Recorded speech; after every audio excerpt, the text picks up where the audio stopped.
You're such a, relaxed. Well, I've been preparing myself mentally for at least 4 days for this. I am so honored. I know. So last night, I made Kayla do a mock podcast, really? and I told her that she had to be her best Emily. And it was she good? Yeah, it was funny. It was more, we really didn't get much done because I just laughed. It was hilarious. Because her mock Emily was really Was she impressive. just digging questions? Digging you with questions? Tell me more about that, Howie. That's awesome.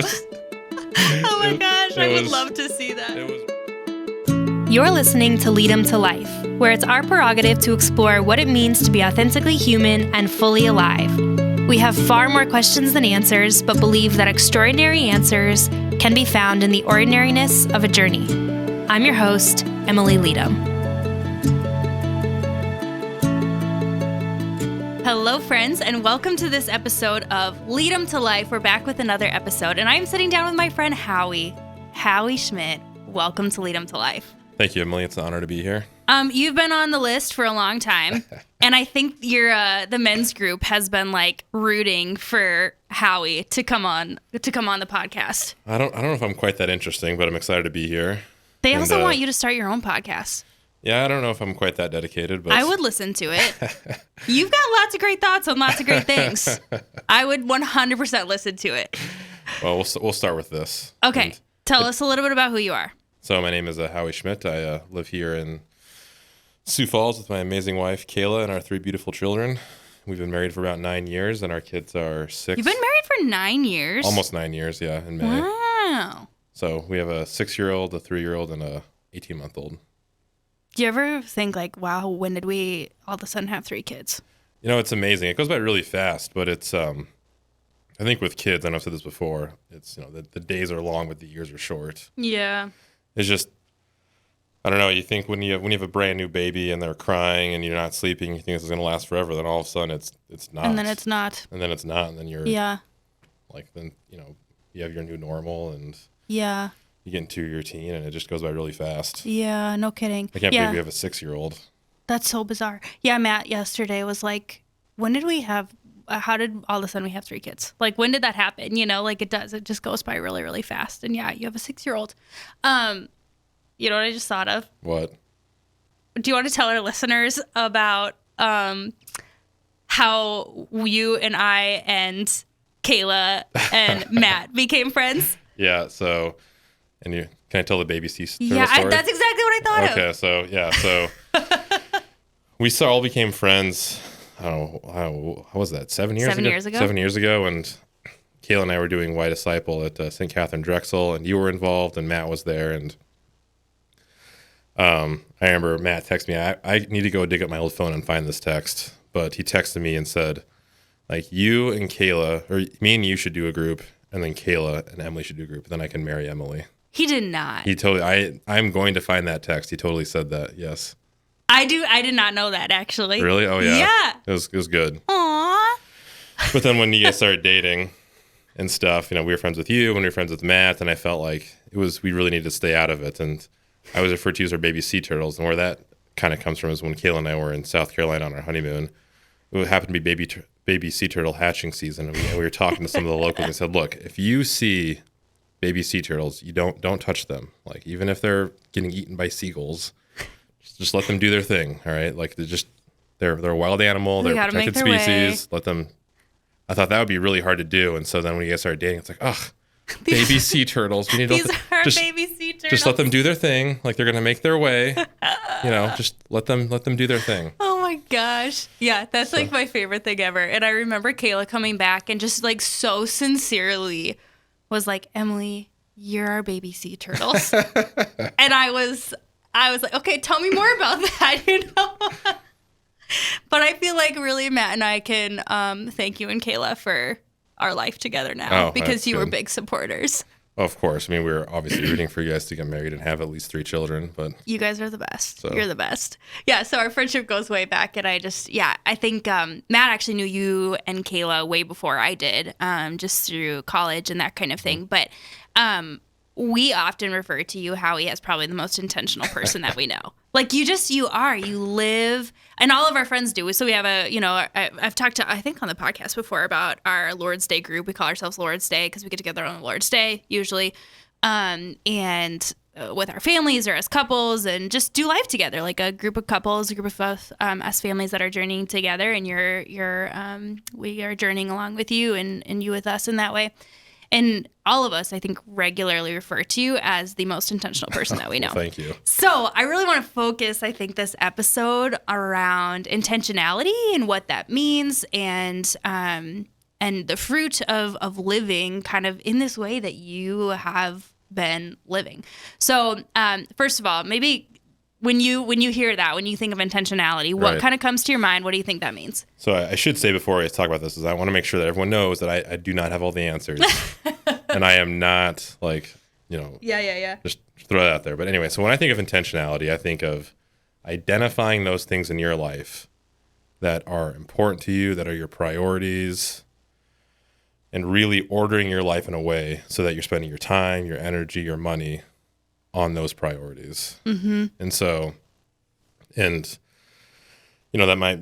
might mean if you want to be, we want to spend time with our friends and our family, and we want to order our life in a way to do that. And same with our children, and really model that. Mm-hmm.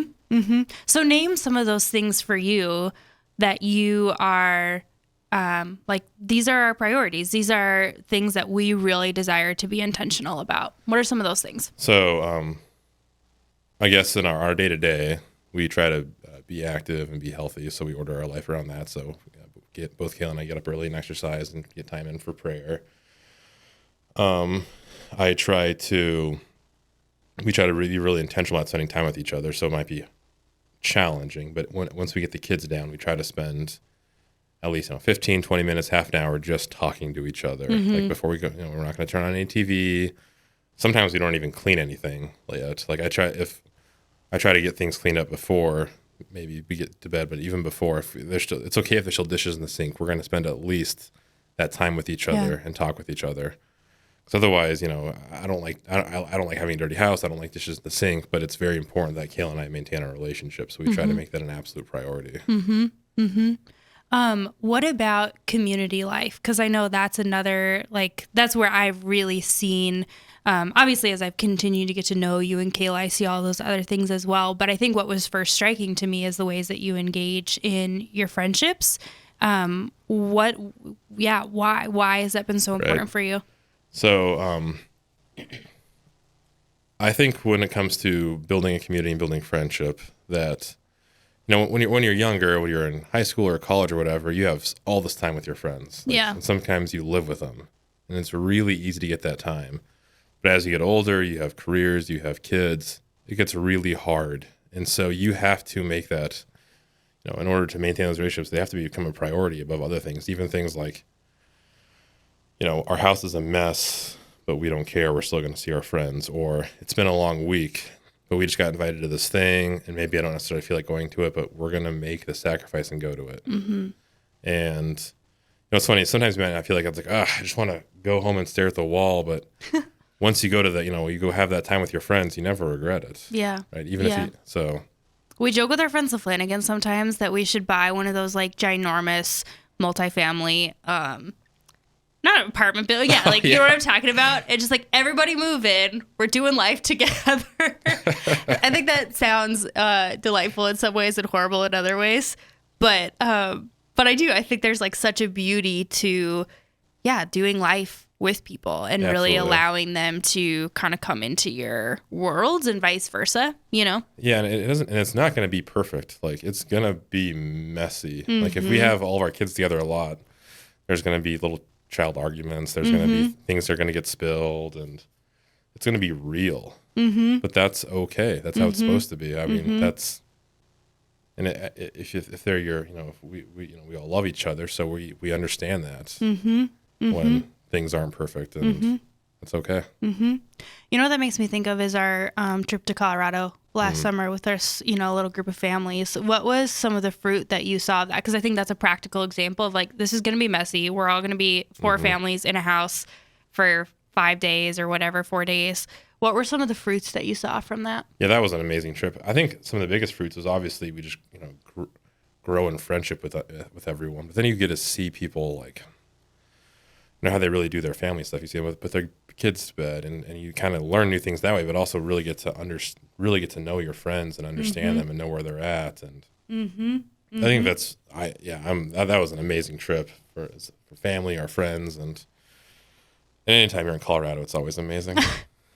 Spoken like a true Colorado native. You guys would never move back?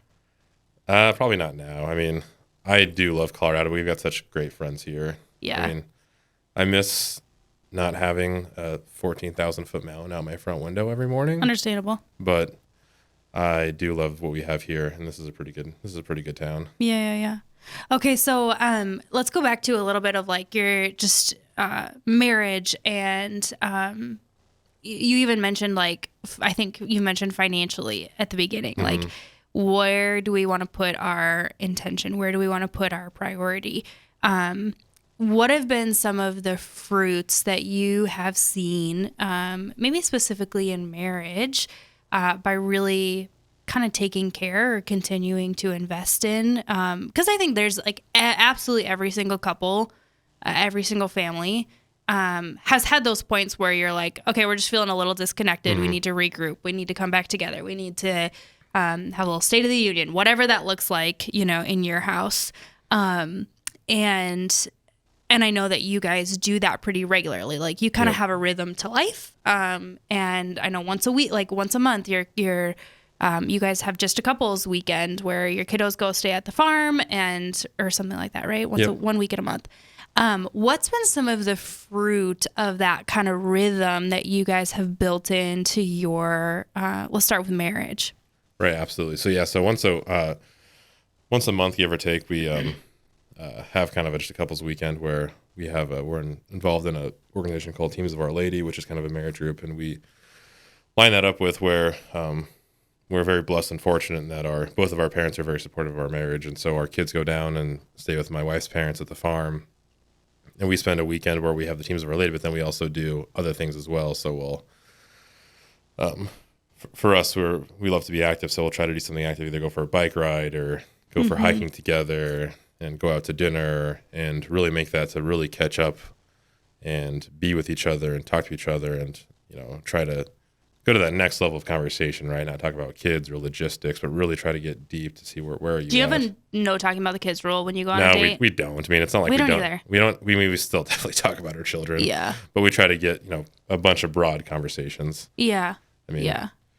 So. Yeah. That makes sense. Yeah. I think the reason that I asked that is because I think some couples have instilled that, and yet, I don't know, for Matt and I just think there's this reality that so much of our life is your children. Yeah, is our children, or is our work even. Like, some people we don't talk about work on date night or whatever. And I'm like, man, I don't know. Like, I think there's something really revealing about Matt's heart or my heart when I can say, like, I had this meeting that was hard, but to take it to the next level, or to not just talk about, so-and-so did this. It was so cute. Wasn't it so cute? No, like, right. Yeah. Okay, I'm really struggling to parent Claire right now. I need your prayers, or I need your support to help me navigate this. Like, that's a level, that's the next level of conversation. It can be about whatever it is, but taking it, like you said, to the next level. Yeah, just being intentional. What's on your heart right now? What's bothering you? What do we need to discuss? And that could be anything. And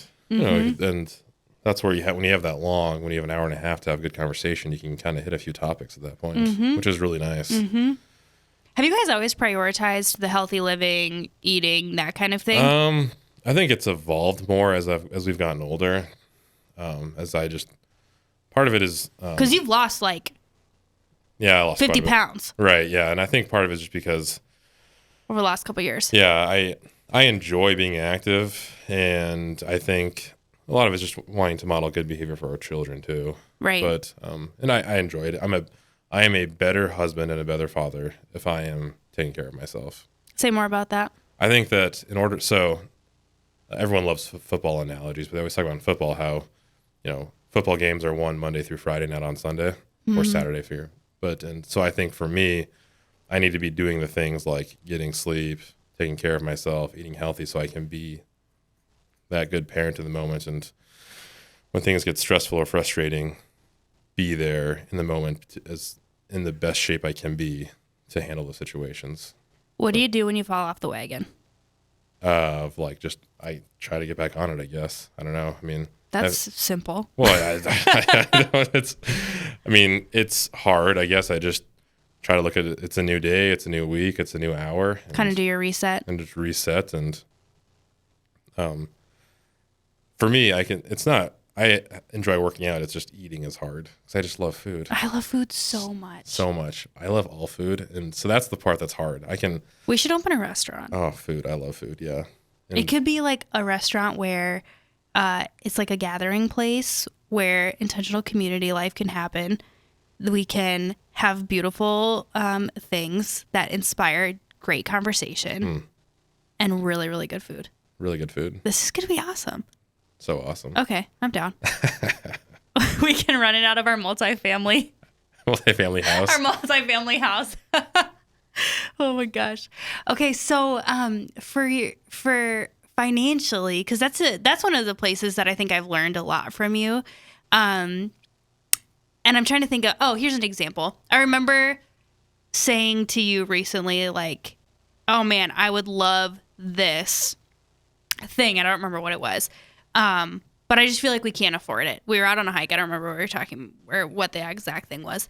And you just said you can, it's just a matter of whether or not that's what you want to prioritize. Right. Yeah. Like you can afford it. You can buy it. You can whatever, but it's a matter of where you want to place your value kind of thing. That I feel like is something that I have 100% learned from you. And I just would love for you to talk a little bit about kind of your philosophy on that. Right. As a financial person. Yeah. I mean, it's one of those things like you can afford almost anything, just not everything. Right. So, well, not anything, but I think for us, like some people can budget and they can have Excel spreadsheets and handle all that. I'm not that dedicated. And so the way I look at it is if we're going to budget our finances, we're just going to focus on the things we really want. So we have send our kids to Catholic school. That's our priority. We want to save for things like vacations. So that's a priority. So that means we have to de-emphasize other things. And so we really, really try hard not to eat out. And so, which we've gotten pretty good at. We try hard to, when we bought our house, we knew we could have bought more house, but we thought, well, maybe we should just tone it back just a little bit, right? Save that extra. Yeah, and save that extra. I think the last time we bought our vehicle, we could have bought something a little nicer. We thought, okay, well, we can buy this vehicle. We could afford this, but we also want to have other things as well. So trying to prioritize things like our Catholic school, vacations, and we try to invest as well too. So like putting that aside. And, de-emphasize the other things we don't want. I know I've kind of been looking at we all of a sudden piled up a lot of subscriptions to things, which is really easy to do. That happens fast, Oh my gosh, yeah. So trying to look at some of that stuff as well. And some people, like I said, can print out budget sheets and analyze their spending every month. It's not going to work for me. So I have to think about it differently. Yeah. Yeah, absolutely. And it's as you're talking about this, I think it's funny in that in so many ways this is common sense and it's things that we all know and recognize, but to just actually name that out loud, to think through it and to really like categorize what are those things that we want to de-emphasize so that we can actually add value to other places. And I think that applies to finances, but it applies to everything. It applies to like our time, where do we want to de-emphasize the amount of time that we're spending on things so that we actually have more time to spend elsewhere or, whatever. I just think that's a really, it's just an applicable kind of principle to so many various areas of life. Okay. Here's my question for you. Okay.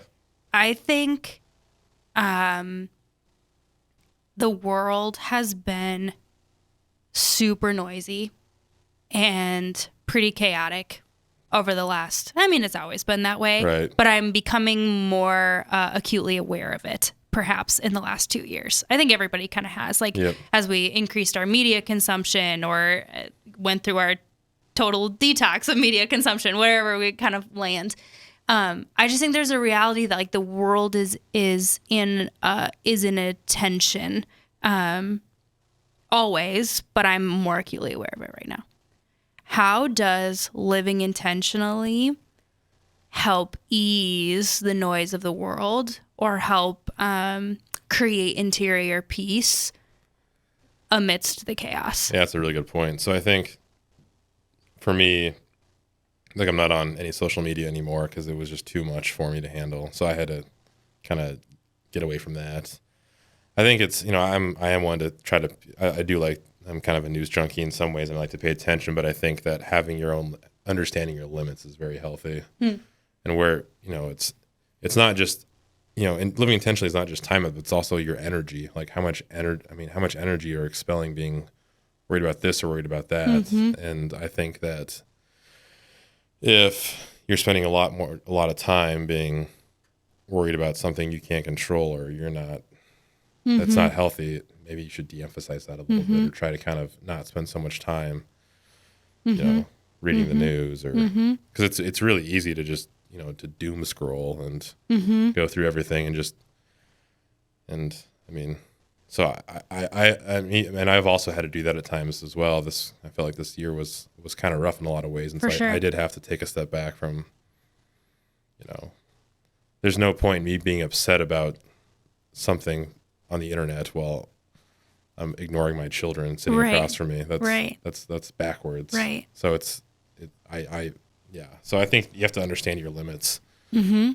And then carve out the time, create the space to actually, put up boundaries almost around some of these things. Yeah. I didn't really think about that in leading up to this conversation, but the importance of boundary in creating an intentional way of life, in creating a life that looks different, and I think that's really like maybe the heart of why I even wanted to have this conversation is because there's a great line, and I actually was not even there for the delivery of this.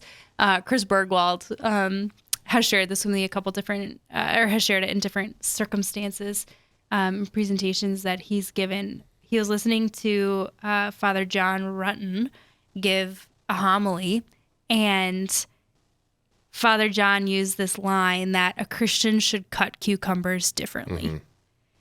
And it really struck Chris in a way that he has continued to share it. And so that's where I heard it. And I just love that line because I do think it's such an ordinary thing. Like, but a Christian should cut cucumbers differently. Right. A Christian should actually live differently in every respect. And that looks subtle at times. Like it's to an outside observer, maybe it's even unnoticeable kind of thing.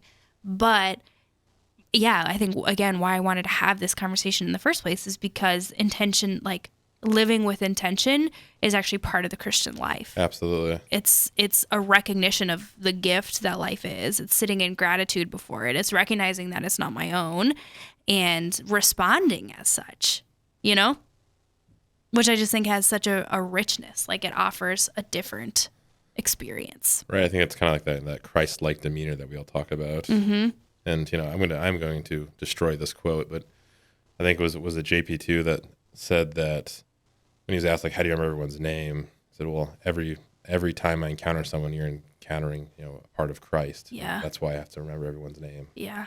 Yeah. So. Yeah, I think about that all the time and how often somebody tells me their name and I literally don't even hear it. Well, it's just a different way of viewing people, right? If you really believe that every person you encounter is a part of Christ, you're going to act differently. You're not going to honk at the person in traffic or get mad when your coffee's not perfect at the coffee shop. And so. Oh my gosh, I have to tell you my moment. Okay. So we, I told you about our worst vacation ever this past weekend. It was rough. So Friday, after we had taken Claire to acute care, friends, I was just telling Howie before we started that we had like the worst vacation ever. We went to the Black Hills this past weekend, fall camping. It was beautiful. The hills were beautiful. The Leedoms were a wreck. Sick kiddos, everything that could go wrong kind of went wrong. But we went through Dairy Queen because it was like 2:00. I hadn't eaten anything yet. I was like, I think I'm just going to be like a better human being if I can get, a little food in my system. Matt and the girl, Matt and Megs and Lily had already eaten. Claire was, down for the count. So we go through the Starbucks. That sounds good right now. The Dairy Queen drive-thru. I order a 4-piece chicken strip basket and an Oreo Blizzard. Delicious. Because obviously. Oh, and then Claire was like, I want an ice cream cone. And we were like, praise the Lord. She wants to eat something. You can have whatever you want. Do you know how much it cost? Guess. Guess how much it cost. $19.53. Okay, wow. That was actually way closer. It was $18. Oh, wow. Okay, yep. That's like super friggin' expensive for a chicken strip basket and a Oreo Blizzard. Don't you think? Yeah, no? I mean, everything's expensive nowadays, I guess. So I don't know. Nothing surprises me anymore. Yeah, that's probably fair. I was like blown away when she said 1829. And I was like, that's ridiculous. Like that I think it's not right. I think she has us down for like 3 chicken strip baskets, whatever. So we get up to the window and I'm like, that was for the chicken strip basket and the Oreo Blizzard and the small kids ice cream cone. And she's like, yup. and like, mind you, this was not my finest moment. It had been a long day. It had been a really long day. And I was like, that seems super high. And she goes, ma'am, this is Custer, South Dakota. It's how we make our living. And I was like, dart eyes. Like, I was not having her. She was not having me. That was pretty much the end of the exchange, but I was like, okay. Like, I just was not having it. And Matt, I think, is like sinking in sinking in the chair, like, this is so embarrassing. But I was like, that seems super high. That's ridiculous. He's like, she's probably spitting on your chicken strips right now. But it was this moment, and we drove away, and I just felt this guilt, not because and I didn't yell at her. I didn't say anything like mean or whatever. But in my heart, I was like, not having this Dairy Queen worker. And it just was really striking. Like, man, I am like 100% failing to see the human person in front of me. Like, I had no love for her. I had no like tenderness or recognition that she's behind this window working her tail off right now because they're swamped. Right. Like, it just was so convicting. I think my own like selfishness. And again, it's a simple thing. It's a little thing. And listeners are probably like, whatever, it was high, but I don't know. Like, it was this like little conviction moment for me of just recognizing my own failure to see humanity, like to see the humanity of other people, to love people well, to really, I don't know, be patient, live differently, to cut cucumbers differently, to order Dairy Queen differently, to pay for my food differently as a Christian, It just was really, I don't know. It was just this simple little thing that was moving to me.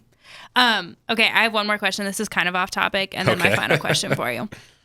So you had texted me a while back, and you said, I have a question that I can't wait to talk to you about. And it was, is there things that you do? This is kind of going back to our parenting marriage conversation. It is on topic, actually. Is there things that are good for your kids? This was your question. Are there things that are good for your kids but bad for your marriage? Right. We haven't really gotten to talk about this. We talked about it briefly. I spent the next 2 days thinking about that question, by the way.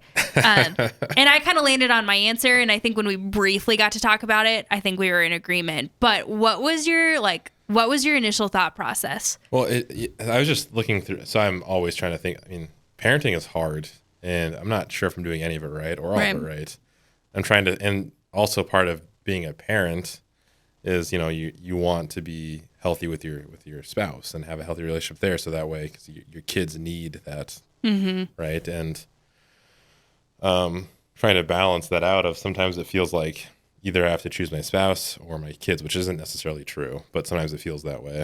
And just trying to understand what are things that maybe I'd do for my kids, but that would detract from my marriage or vice versa. And how are we supposed to live that way? I don't have an answer yet, but it's especially as we get older and kids are in activities, and what does that look like? How does that affect our marriage? And what are the answers? And I don't have the answers to this one. And I I'm still kind of discerning through that. And what does that look like? And where do I draw the line? Yeah, right. So I think what's hard is kids kind of take everything, which isn't their fault. They're little, they're needy, they're these tiny humans that are needy, figuring the world out. Yeah.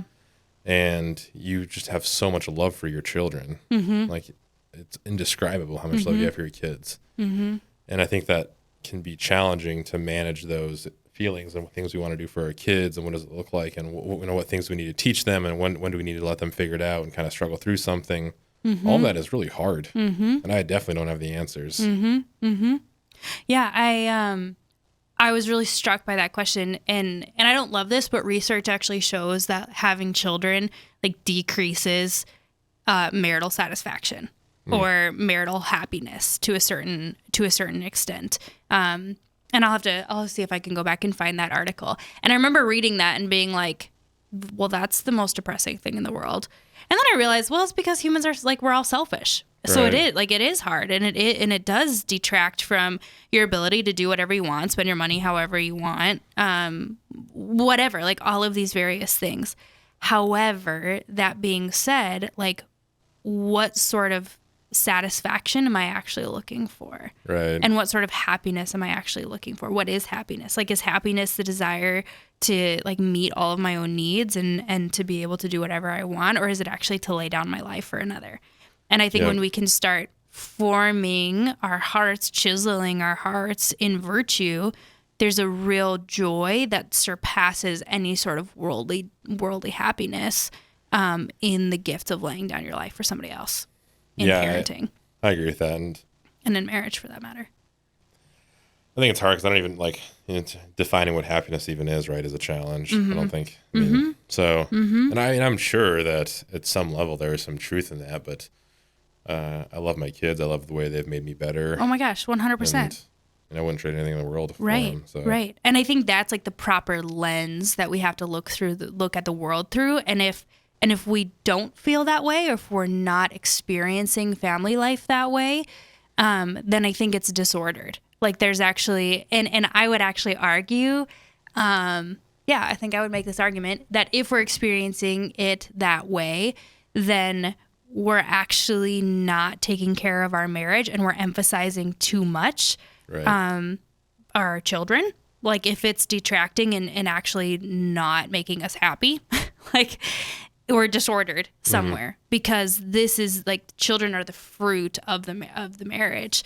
And I think that if we're doing it right, it actually increases intimacy, happiness, connectivity, all of those things in our first vocation as husbands and wives, and that brings great fruit, you know? So I think my answer to your initial question is like, is there anything that would be good for your kids that is not good for your marriage? I would say no.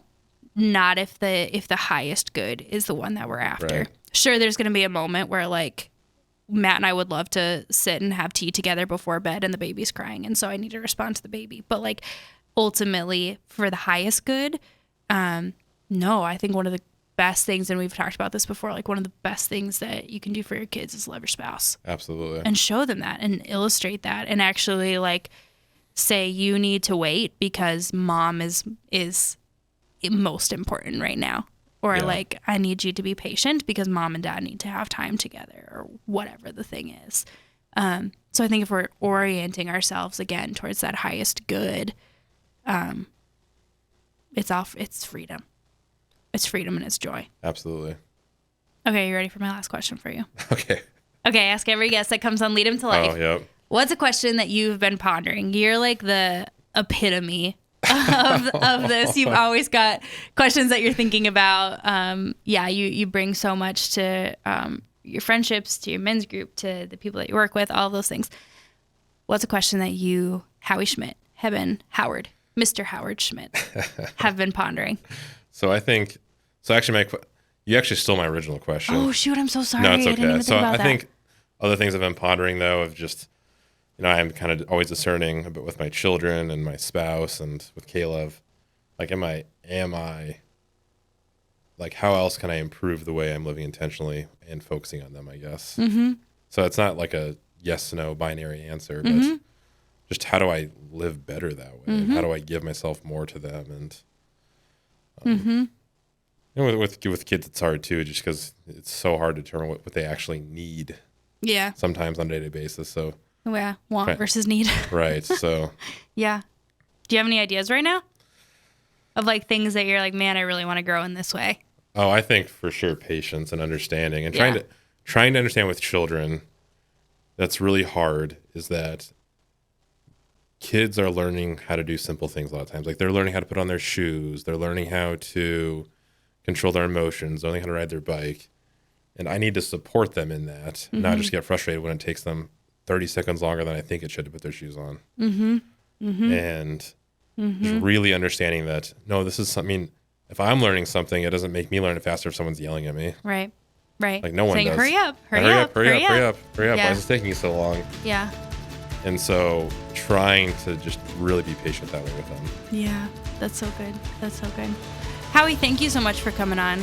This is an absolute joy. I'm so grateful for your friendship and for you and Kayla in our lives and the ways that you really witness kind of this way of life. You just have a simple way that is so attractive and really, really inviting into being more intentional, into living the intentional life, to living differently. So thanks for sharing it with us. Friends, I hope that you enjoyed this episode. Please share it with a friend. I hope that it inspires you in your journey of intentional living in the service of greater human flourishing. We'll see you next time.